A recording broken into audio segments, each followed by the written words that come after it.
So when your dad would work, Sheba, I mean, he would kind of go off on his own, I would imagine, or did he bring people around? Your wife, his wife, you. What would be the scenario for when your dad went to work in those early years? Well, so imagine, so my father's career was doing pretty well, and he was on the Ed Sullivan Show a lot until Right. he didn't give him the finger. I don't want to do this to you, but he didn't give him the finger, but he went like this because Lyndon Johnson had to make an address, and he didn't know. And his time, like when you're a comedian and you're on one of these shows, you really know your exact 5 minutes. He was like 3 minutes in, they started waving him off. And this is also addressed in the play, this very momentous occasion.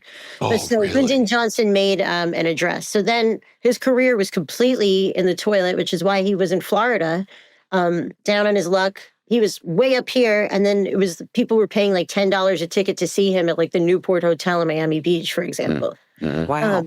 And he met my mother had just moved to Florida 3 days prior, and she had has been dating somebody else, and she was a teacher of the hearing impaired, a belly dance on the side. She moved there with her mother.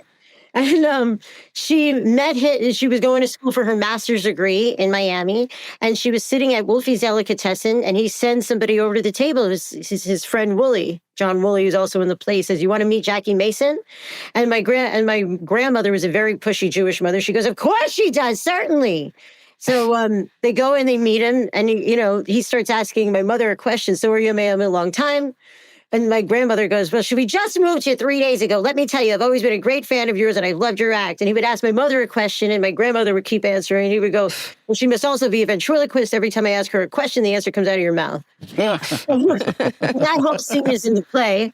And that's how they met.